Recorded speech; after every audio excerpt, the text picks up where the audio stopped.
Welcome back to the Transform Your Mind to Transform Your Life, the podcast. You're listening to Author's Corner, where we highlight and showcase our local authors. Today, I am speaking to Rodney E. Walker, author of America's First Black Navy SEAL, Bill Goines, Forged Through Adversity. And Rodney and I are going to be talking today on the topic, the story of Bill Goines, Forged Through Adversity. Welcome, Rodney. Welcome. Thanks for having me. You're very Thank welcome. You're very welcome. All right. So let me give you guys a brief synopsis of the book. Bill Goines is an American hero with an exceptional life story.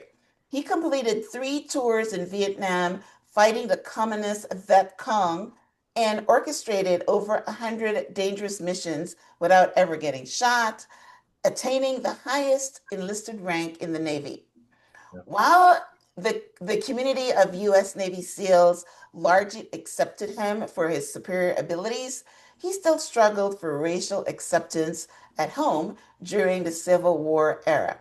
Many anecdotal experiences are described in the segregated town of Norfolk, Virginia. Goins, who had to teach himself to swim because there was no public swimming pools for blacks, and became highly favored in the Navy SEALs, he was selected to lead over 100 Montagnard ethnic villagers and successfully turned them into an elite commando force, which earned him an award of recognition. Awesome. Yeah. Well, that's just a brief synopsis, and I hope that we will share a bit more of his story in our conversation today. And then, for those who would like to pick up a copy of the book, you can get the rest. So, as I start off, Rodney, can you tell me, because you're writing a story about someone else, how did you come to meet Bill Goines, the Navy SEAL, and what inspired you to tell his story?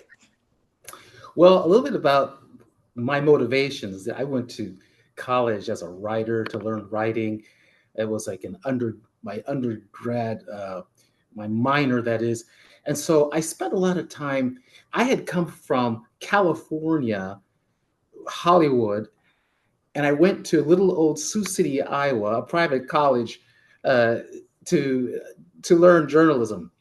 And one of the challenges in Sioux City, Iowa, was not a lot of things were going on.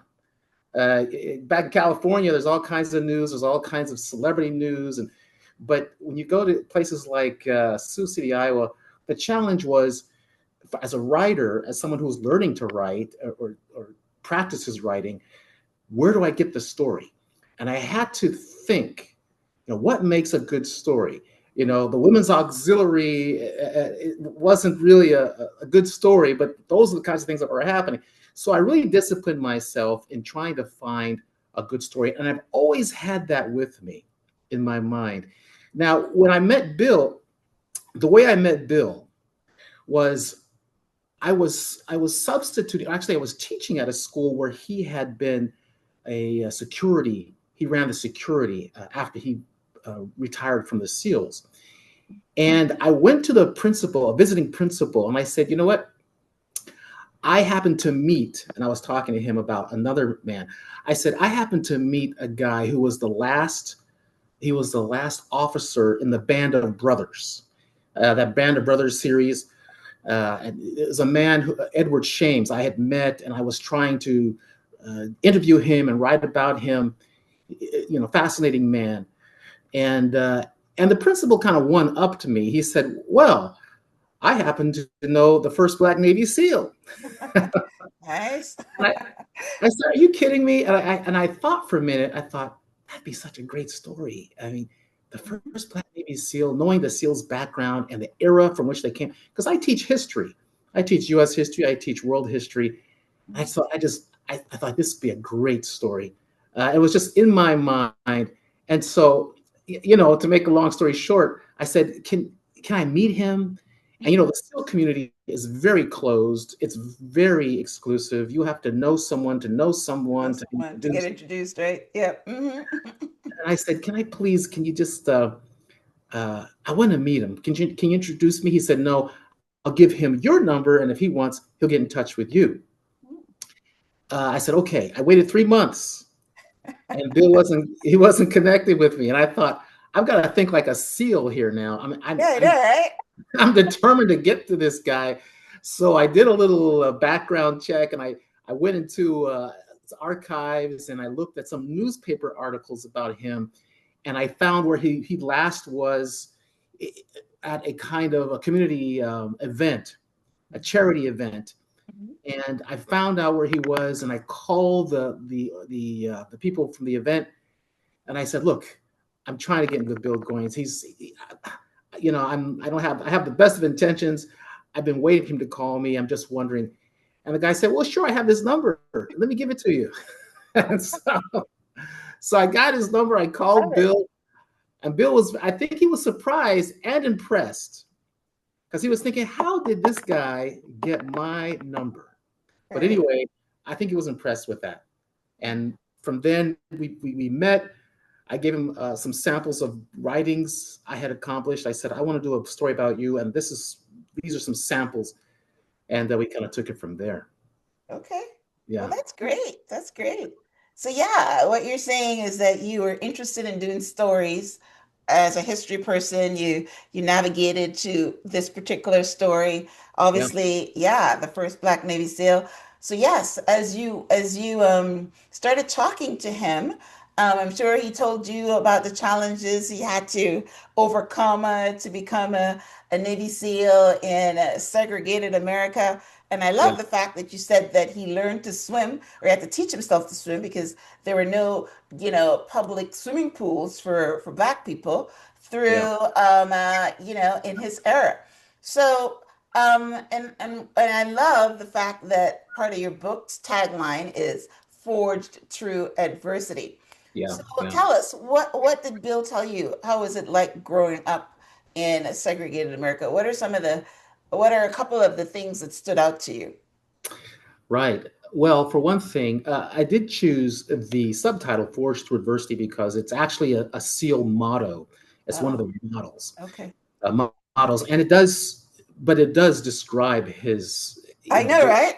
coming to his life and his coming to the SEALs. Now, he started actually in the mid '50s. He saw a film about an underwater commando force, and I believe it stars Richard Widmark, and it's this old film about the UDT, was underwater demolition teams they had Mm, back then. They didn't have SEALs yet until Kennedy. They had underwater demolition teams, and they had to go underwater and blow things up and set booby traps.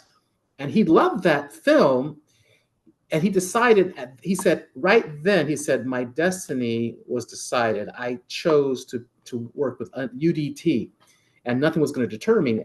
At that time, though, the Navy, there was segregation had been ended through Truman's executive order, but there was still not integration in the military, and there were many careers or jobs which were reserved for people of color, and they mhm, were kind of shepherded that way to do mhm. things like stewardships, cleaning, Hmm. cooks, Of course, things like right? that.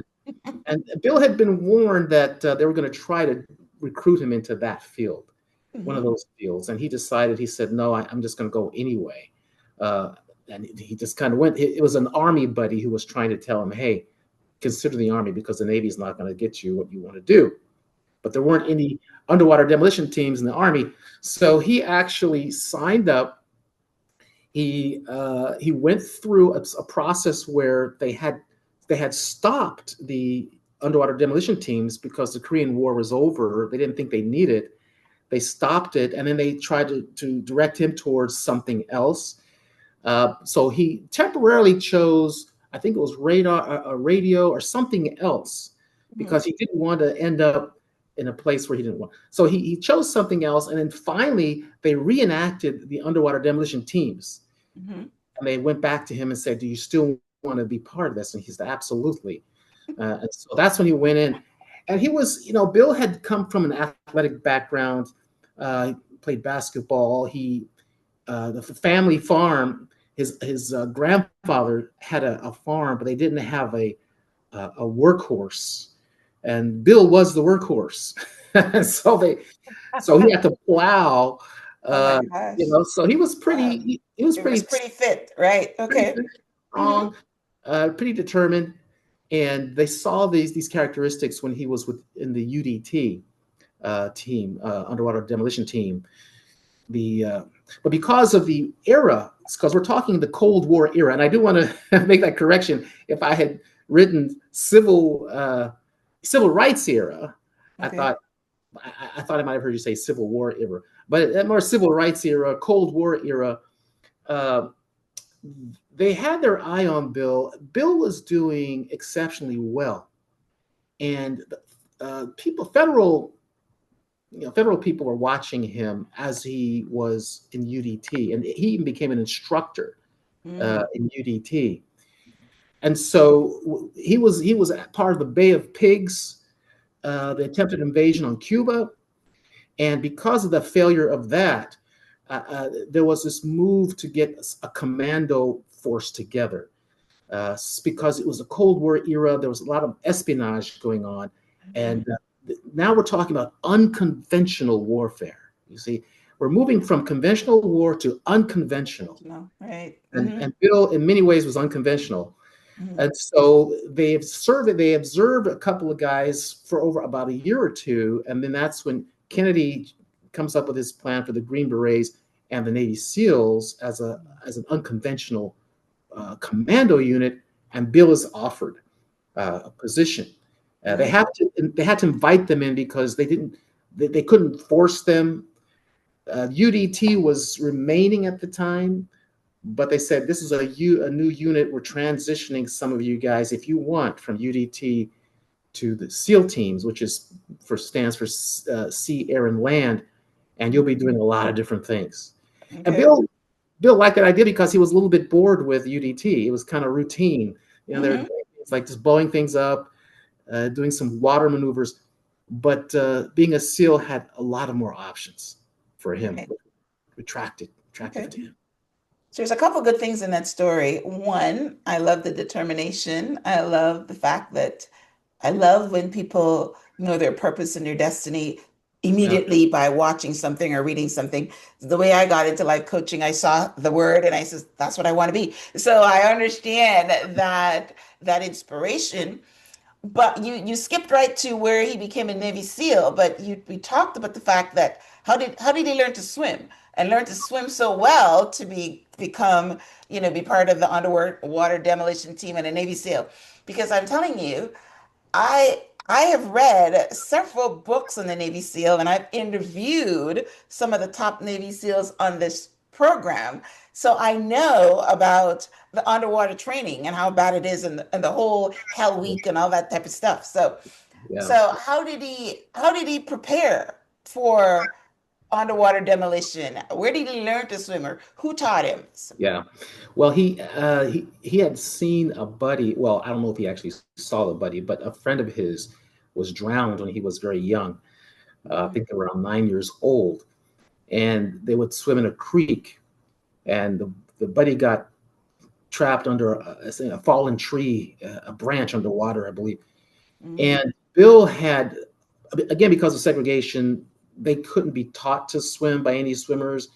And in the African American community, swimming was not a very popular uh, thing until to now, do. most African Americans don't know to swim.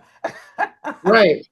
But he was determined when he knew he had learned to swim enough as a young child to find his own rhythm, find his own stroke.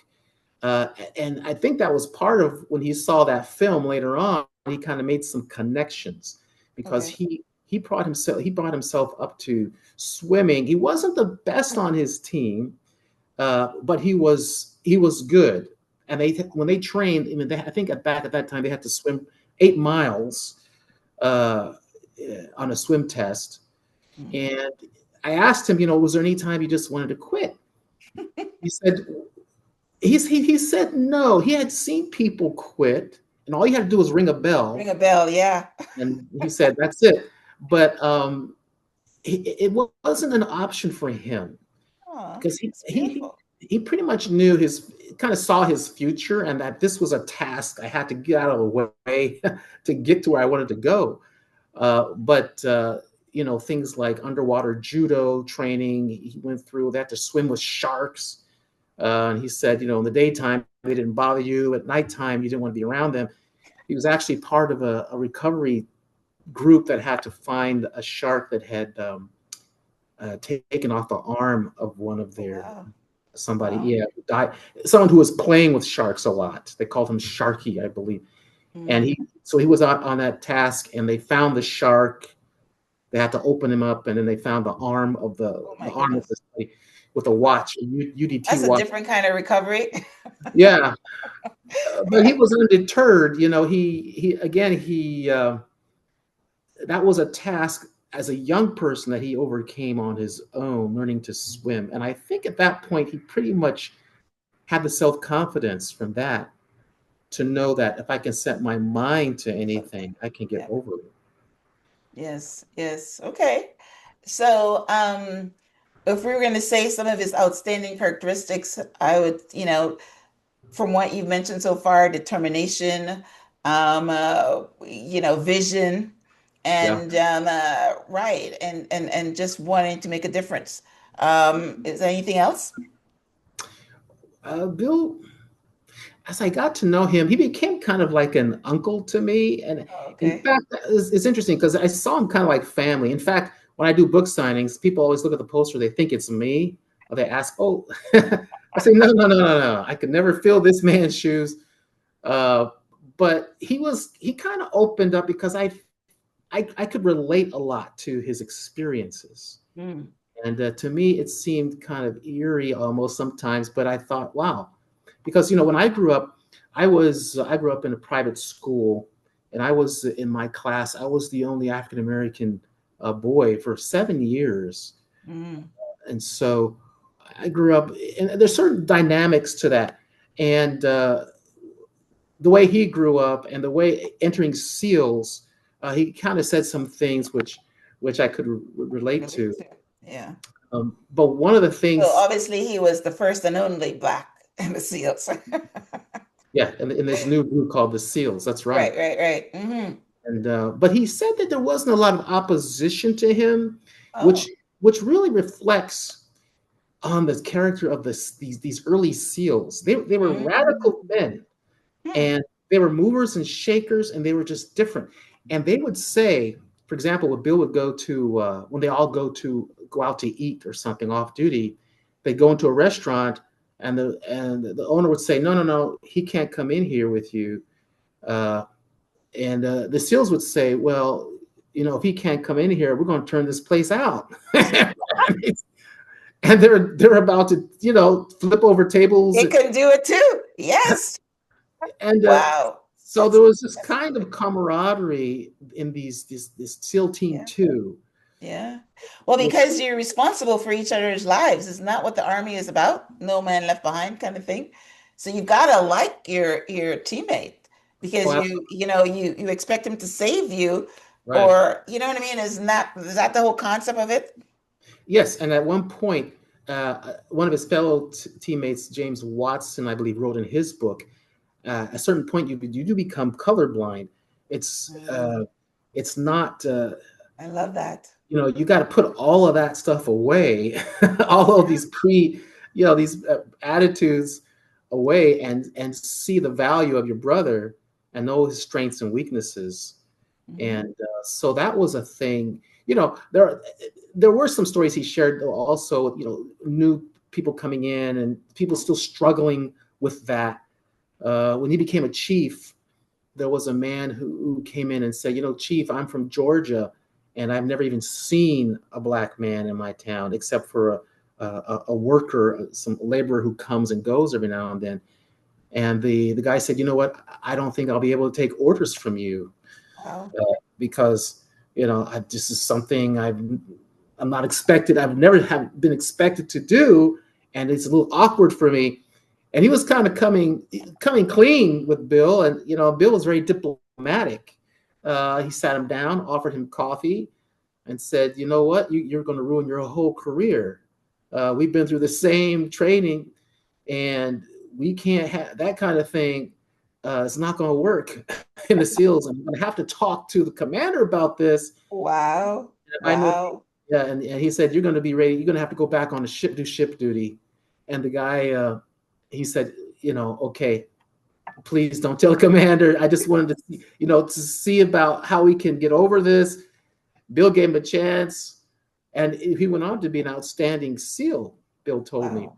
So there were still some people who I had that. love that. This is a good book because it's touching on some really great important topics Yeah, that are still relevant today, of all things.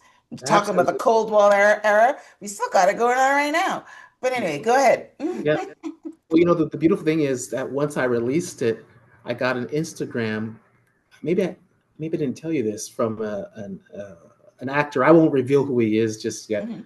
but he has this great show on Netflix, and anyway. He says, "Who's got the copyrights to this book?" And I said, Oh, "I do." And he said, "Well, I want to do a movie about this." you actually told me that. That's Oh, it beautiful. is. Yeah. And we Because inter yes, this is make a great movie. yeah, Great movie. yeah. Yes. Okay. And the interesting thing is the movie about Carl Brashear, the one with Cuba Gooding and Robert De Yeah. Niro called Yeah. A Men few of good Honor, men or something. Right. Mhm. about the first African American Navy diver. Okay. He was Well, he was a buddy of Bill's, Mhm. and they would run together here in Norfolk, a place on the SEAL base called Little Creek. They would run around there together, and Bill would tell me how he would take off his prosthetic limb because back then the prosthetic limbs weren't as what they are today, kind Right. of very high tech. And he would have to take this off, this hollow shell off, and there'd be blood in it. He would just pour Yeah. out the blood, uh, Oh, and he would wow. soak his limb in warm water and salt to kind of heal it up. Yeah. And they said, well, why don't you just go to the hospital? Bill would say, just get fixed up at the base hospital. And Bashir would say, no, because they're trying to get me out. They're trying to discharge me, and I don't want to Yeah. give them any excuse. Yeah. See Yeah. this, give me a medical discharge. But both Wow. of them, Wow. they're contemporaries, but both of them had similar, a Experiences. similar Yeah. experience. Hmm. And so that was encouraging. Along the way, Bill had encouragement from others too. I mean, he had a lot of self determination, but he had a lot of support from his family. He had his father, great relationship with his dad, and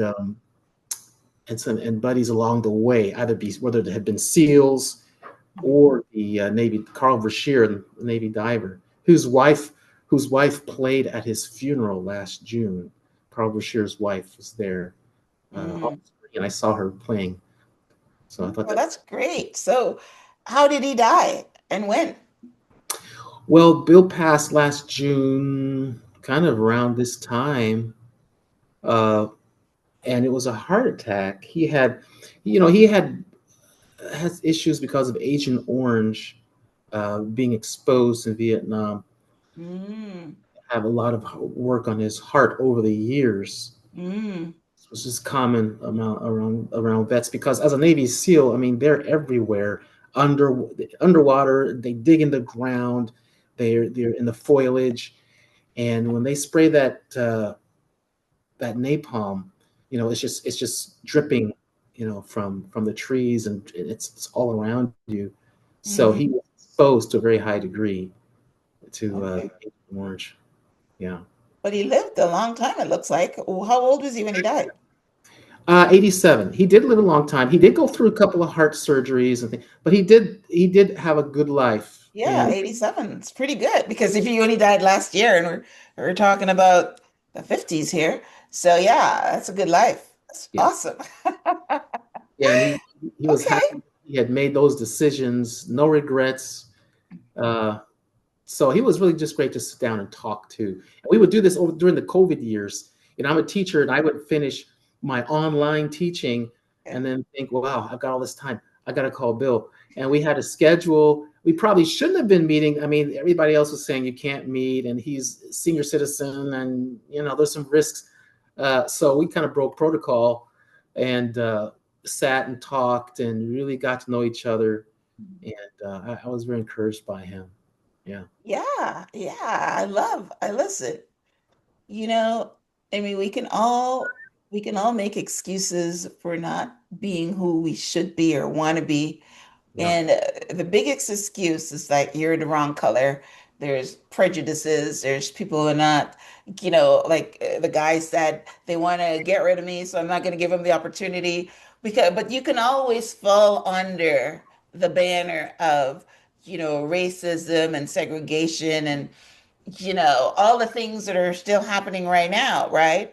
Yeah. Um, uh, but it's great to rise above it, Right. and say, I'm going to succeed, or like, I have this quote that I love to say about this guy that was climbing Mount Everest, and he says, I'm going to climb Mount Everest, or you're going to find me on the side dead.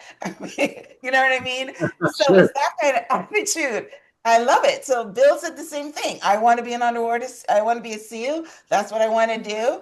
And once you have that mindset, which is what this show is all about, you will succeed because you're going to overcome those obstacles. Like the river, you go around them and you go over them. And so Yeah. I love the story, and I hope they make it into a movie because it's got a lot to teach you. It's got a lot to teach you. So I Yes. know that one of the questions I have here is why did you write the book and what do you want readers to walk away with? So I already knew why you wrote it because you started off by saying that. So what do you hope telling the story when someone's finished reading the book? What do you want them to walk away with? Well, a couple of things. I do want them to see that Bill was a genuine overachiever, and he's not. In this day, sometimes we struggle, we grasp on and build people up uh, symbolically, and we find these symbols of people who haven't really some often earned. Uh, earned the status that we give them. you Hmm. know uh, and Bill's not like that. He's not. It's not symbolism over substance. Bill's the real deal. I like that. uh, and he actually was a trailblazer in so many ways, and no one made it easy for him. uh, they supported him, but he had to show himself. Had to show himself, and, Okay. and he had to earn it. And that's what I like to for people to take away from this, is that he was determined. He went against a lot of odds, Hmm. racial, social, physical, mental, but he was determined. And you don't get anywhere by feeling sorry for yourself No, or and making excuses of or why you making can't do it. excuses. True, right? Absolutely. So he was, and he didn't, as he was a gentleman at the same time. He didn't carry it on his shoulder, on his sleeve. Bill was, I guess that might be a generational thing, but Bill, like James Bond of the early 50s or something, James Bond or Superman, and once he puts on his cape, he's completely different. But when he puts back on his cape, he's Clark Kent. And he can Right, relate to you. He right. can Very sit down, humble. Right, right. humble, respectable. And that's the kind of man he was. Uh, when you got to talk to him, other things started to come out about what he had seen and the warrior, a real warrior side.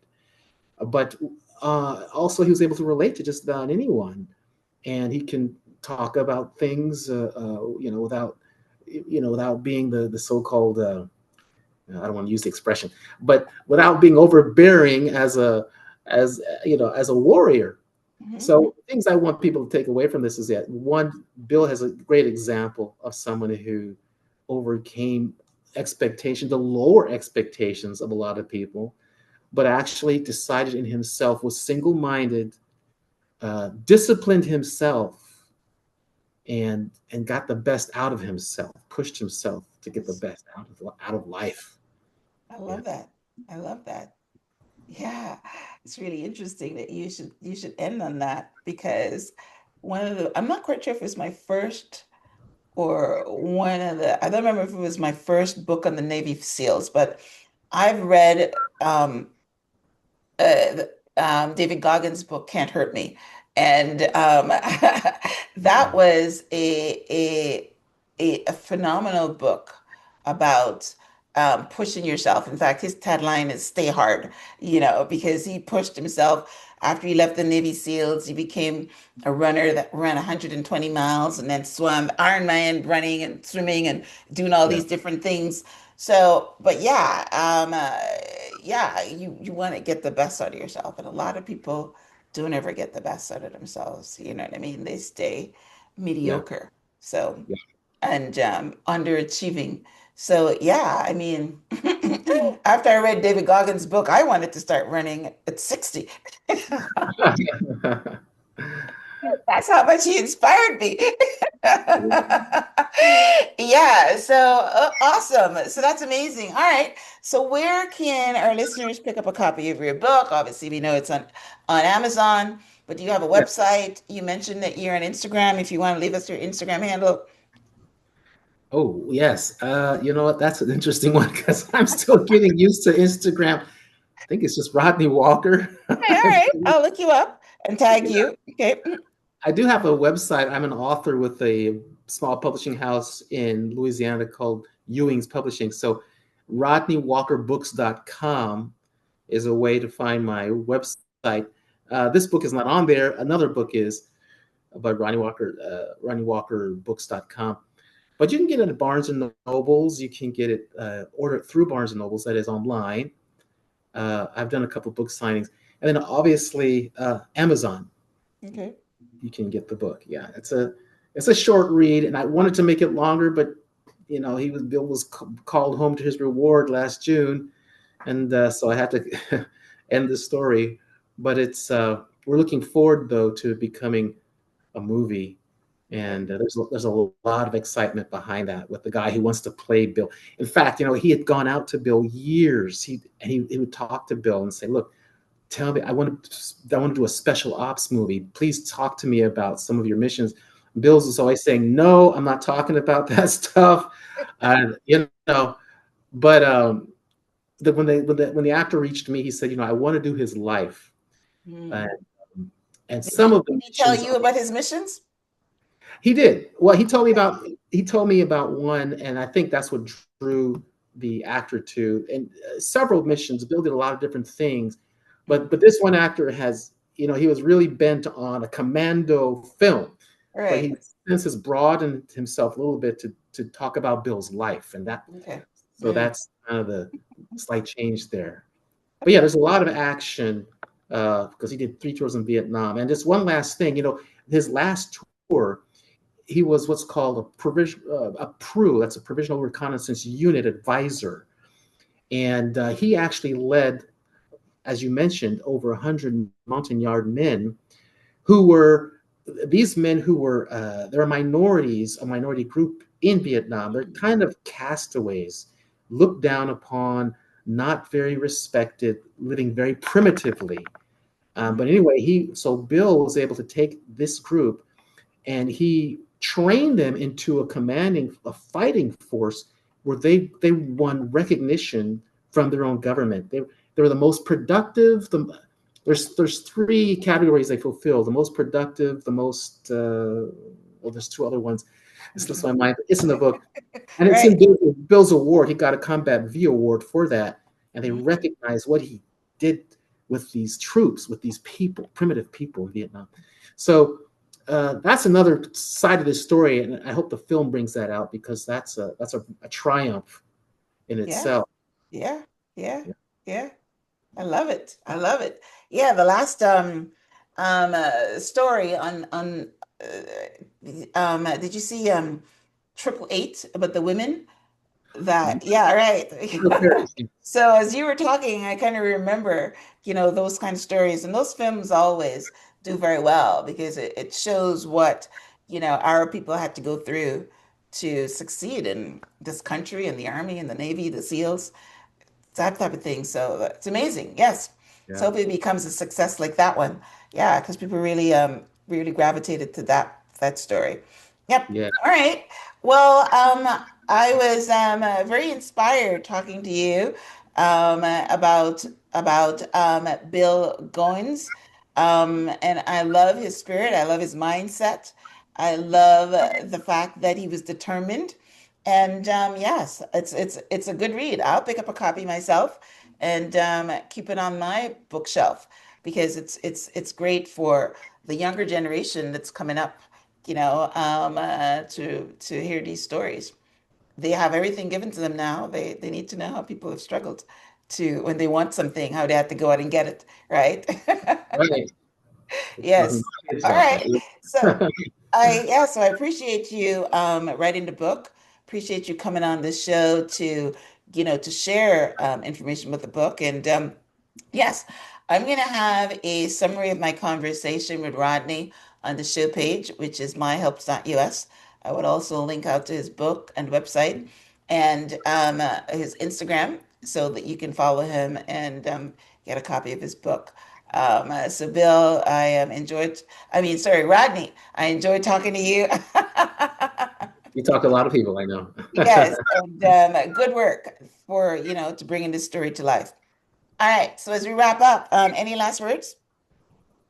No, I want to thank you for welcoming me on your show and just kind of keep your feelers out and about the movie. Uh, Yes. Yeah. Well, what when it's available, just let yeah. me know, and I'm added to the blog post so that people can go and make a copy of it. So just keep me updated, and I will update the blog. All right. Okay. All right. Well, listen, thank you guys for tuning in to this week's episode of Author's Corner. We were talking to Rodney E. Walker, the author of America's First Black Navy SEAL, Bill Goines, Forged Through Adversity. So definitely pick up a copy and learn about our ancestors and the life that they love. And if you are on YouTube, you see Rodney is holding up a copy of his book now, but I will have it on the show page. Okay, gotcha. Yes, beautiful, beautiful cover. Yes. Thank All right, you. guys. Well, listen, thanks for tuning in. Until next time, namaste.